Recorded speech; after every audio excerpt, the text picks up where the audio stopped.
नमस्ते to all.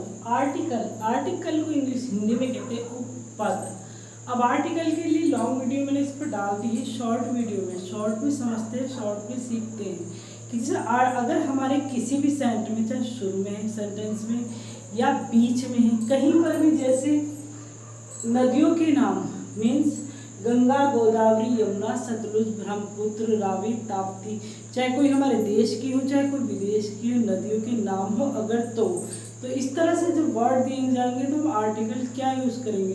सारे topics में सिर्फ एक ही आर्टिकल यूज होगा। जब ऑब्जेक्टिव में आपसे पूछा जाता है कि इसमें बताइए कौन सा आर्टिकल लगा होगा, आपको टॉपिक वो सब्जेक्ट दे दिया जाएगा, उसके आप बता दिया जाएगा कि आर्टिकल लगाइएगा।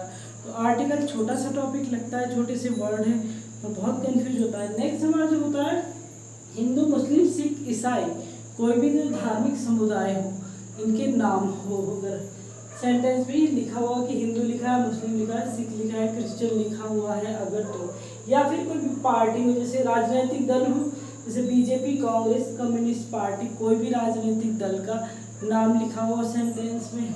हिंदुस्तान टाइम्स मीनिंग किसी अखबार का नाम हो, चाहे वो इंडिया का हो चाहे विदेश का हो, किसी भी कंट्री का हो सकता है। ये नहीं कि इंडिया वालों के लिए ये रूल है, कोई से भी कंट्री की बात करते हैं तो सभी के लिए ये रूल लागू होता है।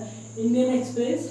नेक्स्ट जो हमारी ऐतिहासिक इमारत है, जैसे ताजमहल है, चार मीनार है, रेड फोर्ट है, एलोरा के हैं, एलिफेंटा केव्स हैं, कैलाश मंदिर है, कोई भी हमारे इतिहास में जो ऐतिहासिक इमारत हमारी बड़ी बड़ी दी गई है, कुतुब मीनार है।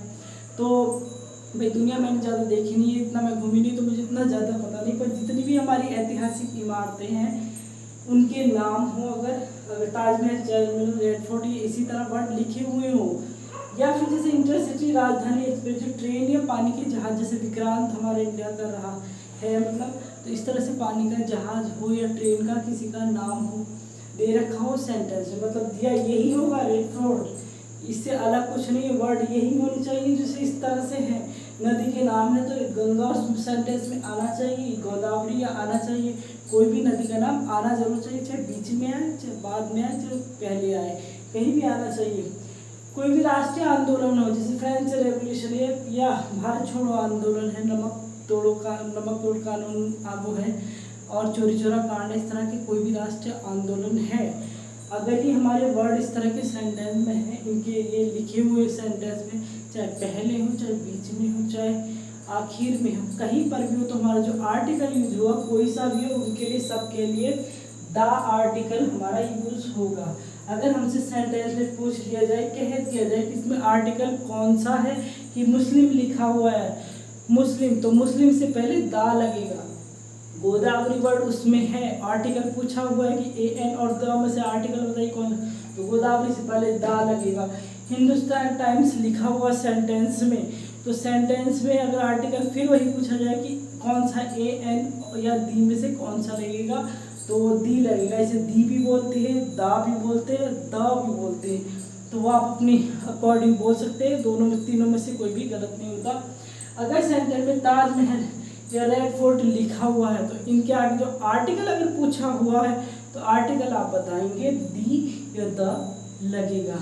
फ्रेंच रेवोल्यूशन अगर लिखा है तो इसके आगे आर्टिकल दी लगाना पड़ेगा अगर उस सेंटेंस में आर्टिकल पूछा गया है। यहाँ तक कि अगर करेक्शन के लिए भी पूछा जाए कि सेंटेंस करेक्ट करो, अगर उसमें दा भी आपको देखना होगा कि कई बार दा भी वो मिसस्पेल्ड करते रहते हैं, नहीं लगाते हैं, तो करेक्शन में भी आपको देखना होगा कि इसमें इनके आगे दी लगा हुआ है या नहीं लगा हुआ है। छोटा सा रूल है और बड़े बड़े नंबर ये दिला देते हैं, छोटे छोटे रूल भी, तो इतना ज़्यादा हार्ड भी नहीं है। बस आप ये वर्ड समझिए, एक चीज़ समझिए हिंदी में और इंग्लिश में, तो आप सब जानते हैं इंडिया में हमारी इमारत कौन सी, अखबार कौन सा है, दैनिक जागरण आ रहा है, दुनिया भर की कई अखबार है, सबके साथ लगेगा दी ही।